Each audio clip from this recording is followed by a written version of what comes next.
easily tonight for the Raptors, who win at 121-114. 37 points, 11 assists for Lowry as the Raptors end a 3-game losing streak. They did it without Fred VanVleet or OG Anunoby, among others, on the floor.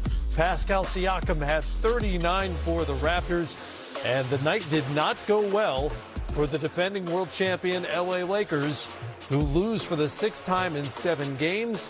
LeBron James walked off with 6:42 to go in the 4th quarter with what the Lakers are saying is a sore right ankle. And as with tonight's results, not only for the Lakers, but for the Portland Trail Blazers and the Dallas Mavericks, the Lakers are now in the play-in zone, sitting 7th in the Western Conference. Let's welcome in Candace Parker and Greg Anthony. There are the standings as things stand right now. And the Lakers' schedule is not easy ahead, starting with the Denver Nuggets tomorrow night in L.A., and then 3 more sets of back-to-backs.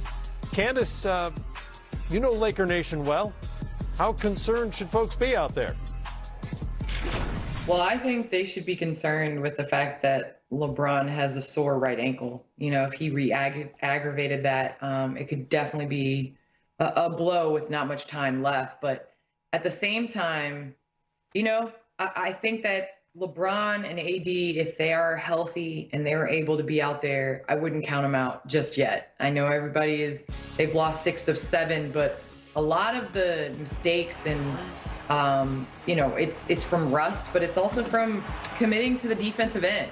What has made them so special this year, and especially at the beginning, was the way they defended.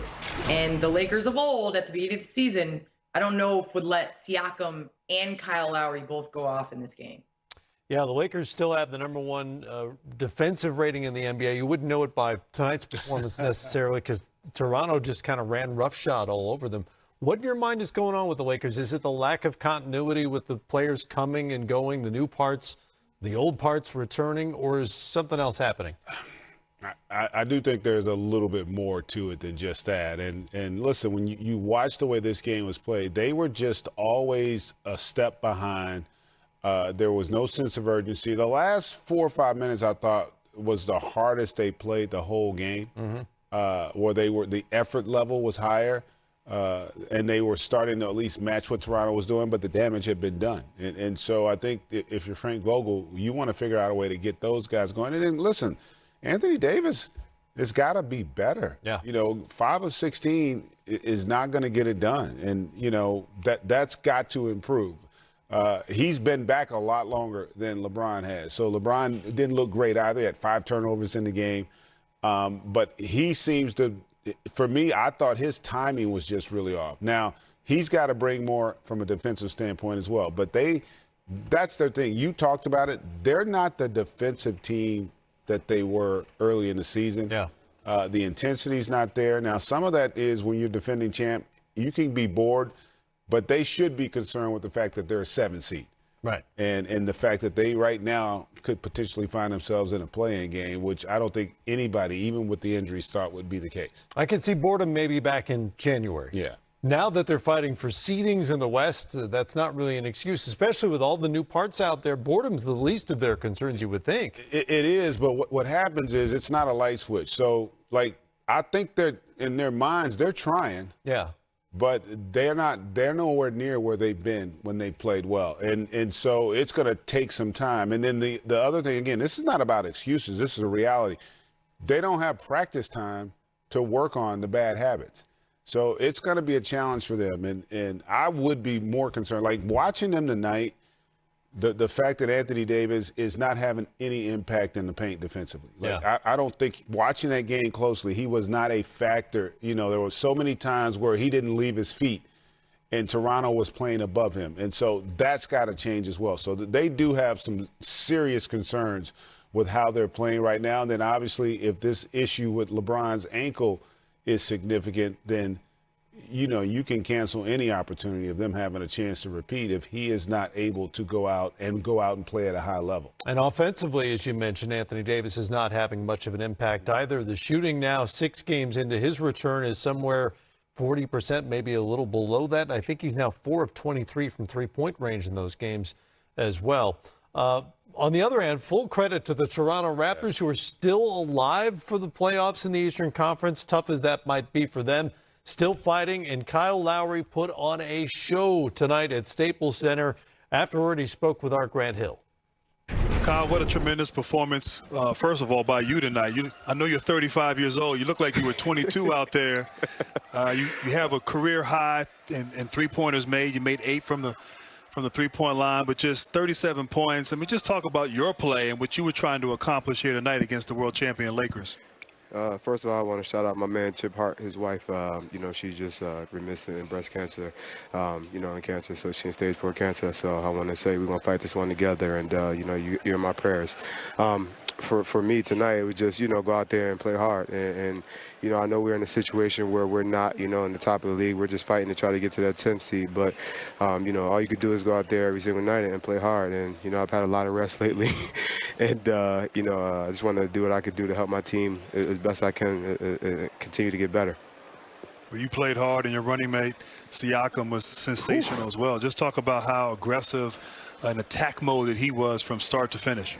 Yeah, when P's in his attack mode, he's downhill, he's getting to his handles and getting to his rhythm. And then the big thing for him is when he hit his threes. If you look at tonight, he hit his threes tonight, and that opens the floor for him.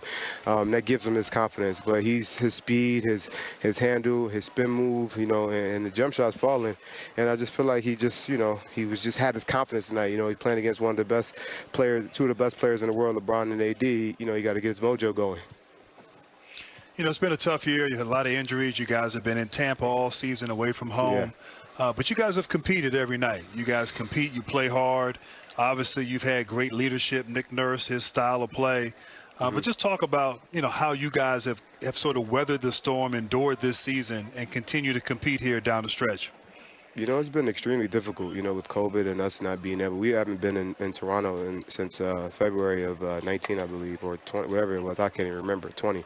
And it's been a tough year, but our leadership, from top to bottom, Larry Tannenbaum, Bell Rogers, Masai, Bobby, Nick, and our team, we're all trying to go out here, and we built the culture of playing hard every single night.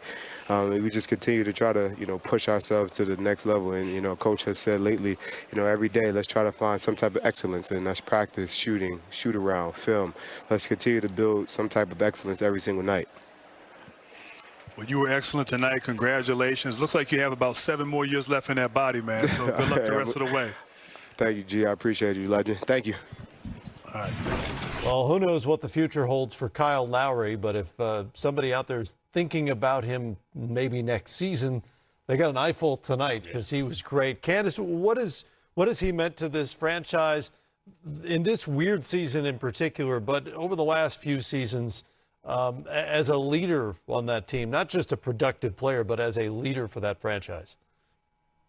Well, you heard Kyle speak about how you just want to go out there and play hard every night. And if there's anybody that represents that, that's Kyle. I mean, this guy is taking charges in an all-star game. So we know that he plays extremely hard all the time.